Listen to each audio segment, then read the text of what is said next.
So the MNREGA budget has been cut, and the outlay for certain schemes specific to the agriculture sector have also been cut. But overall, many experts feel that for the rural sector, the budget is not all that bad.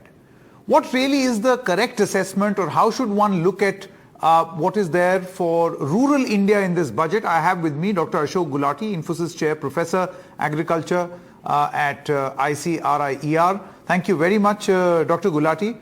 First of all, your views, Dr. Gulati, as far as rural India is concerned. Does this budget have enough for rural India? Well, I would say there is a reorientation in the support that is being given to rural India, including agriculture. And the biggest cut has been in the food subsidy. There is a saving of about 90,000 crores there. That extra that was being given during the COVID period has been removed. So only 5 kilograms will be given, though now free. So there is a net saving of 90,000 crores there. On the fertilizer subsidy front, there is another 50,000 crore of saving because of the global conditions have come to somewhere in grips now on the energy and fertilizer front.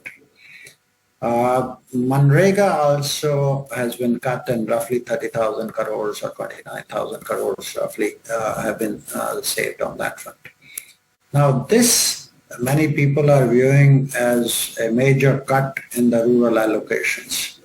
I really don't consider that. This is more a rationalization of the subsidies. But what you see is a massive increase in the PM Awas Yojana. And in rural, particularly on the Grameen front, there is a major increase in the rural Awas Yojana. And that is creating assets. That will create employment, that will create demand for steel and cement, and give a shelter and dignity with toilets in it to the rural people. I think that's a big step forward in reorienting this subsidy culture to give a sort of an asset structure, because house is a permanent asset. So that's something as a commendable way forward. Dr. Gulati, let's talk about these things one by one. MNREGA first. The budget estimate for last year, 22-23, was 73,000 crores. This was then revised to 89,400 crores in the revised estimate. Now this year in the budget estimate, it is 60,000 crores, a straight drop of 13,000 crores. I'm pretty sure that this may or may not be revised. We do not know. But what do you think, or what do you make of this cut of 13,000 crore rupees in the MNREGA budget? You know, as the economy is opening up and now more or less fully opened up, then you have to think of those programs that can create more employment rather than MNREGA. MNREGA is the last, fallback arrangement. That if there is nothing in the system that can engage them, then they fall back on MNREGA. That is what the basic premise of MNREGA is. If you can devise programs within the rural area for rural roads, rural infrastructure, rural markets, and rural housing, and you look at the allocation that is given to Jal Shakti, especially the drinking water, tap water going to rural areas everywhere. So you see a significant jump in the rural Awas and Jal Shakti. Those are the areas which are going to stay forever. It's creating permanent structure. And I think that is a much better option than the MNREGA type of programs. While that is correct, but Dr. Gulati, don't you feel, we spoke to a lot of MNREGA people who have been working in this field and got reports also from the ground. The need for a scheme like this and the dependence on a scheme like this has not really ended. So when the government says that, you see, this is a demand-based scheme and there is no demand, on the ground the report suggests that first there will be no budget allocation, then there will be no provision, thus there will not be enough people applying for it, and thus it will give you an impression that there is no demand, and then you will perhaps go for even smaller funds. So are we starting, starting this vicious cycle?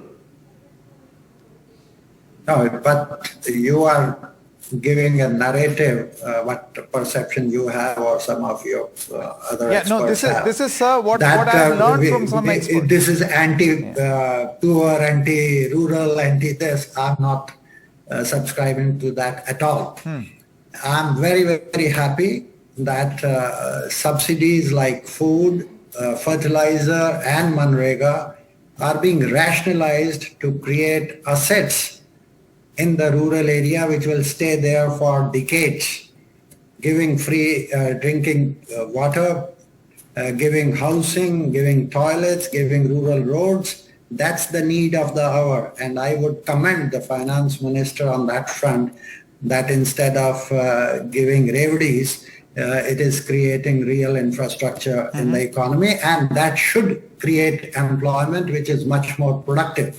So my narrative is on a different platform than what you are asking. Sure. Or you are indicating. Sure. So Dr. Gulati, you say that something like a MNREGA must be used as a last resort, as a fallback option, as a plan B, say for instance in a crisis situation like...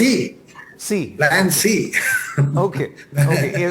Yeah, in a crisis situation like COVID where the budget was increased, and now it should naturally dip. That's what you're saying. That's it. Okay. That's what even food subsidy was.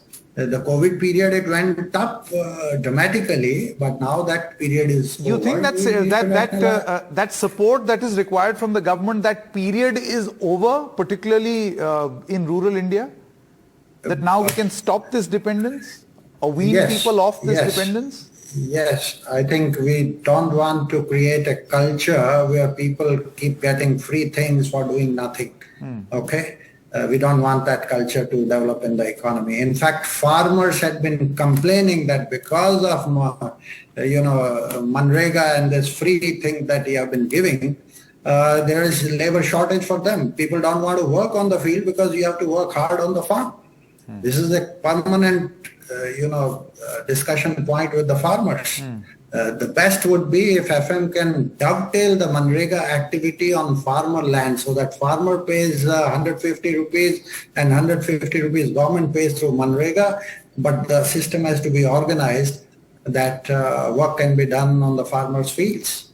And then the cost of production can come down and that will help curtail your inflation, food inflation in the economy.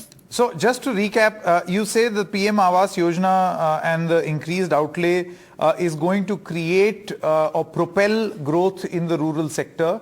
You have explained in great detail how. Apart from that, what do you see in this budget for the rural sector which will be great, which will work great? Let me say specifically for agriculture, because that largest occupation in the rural sector is the agriculture part. She has announced some new schemes, the digital infrastructure for the agriculture sector as a whole, the accelerator program.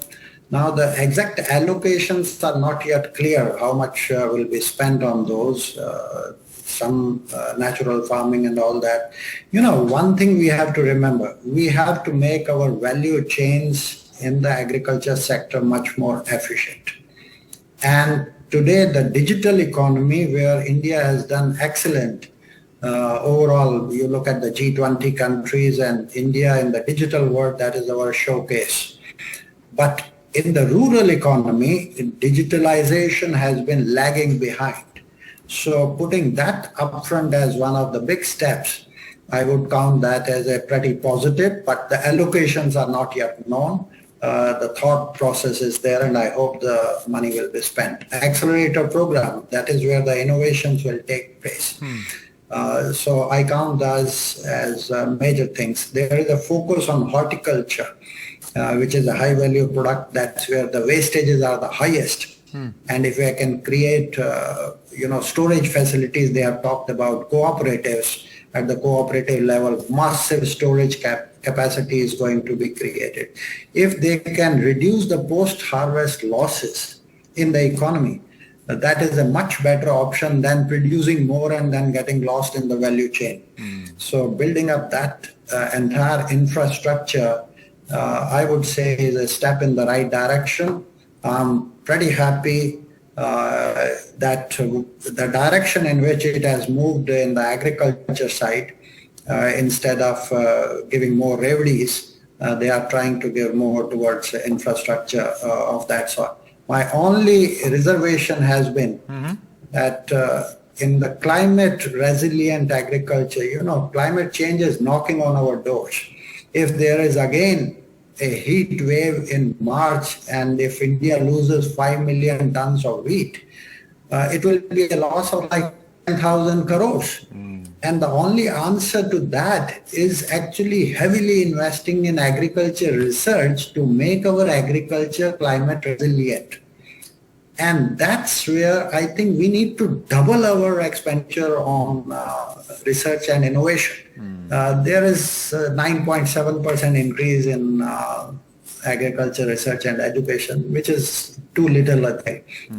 And that's where my worries are, and I would submit to the finance minister, and because the long-term competitiveness of agriculture and sustainability of agriculture will depend upon how do we cope up with the emerging So climate would you then suggest, scenario. Dr. Gulati, my final question, would you then suggest the finance ministry to have a revised estimate or a revised outlay for agricultural research as we go along?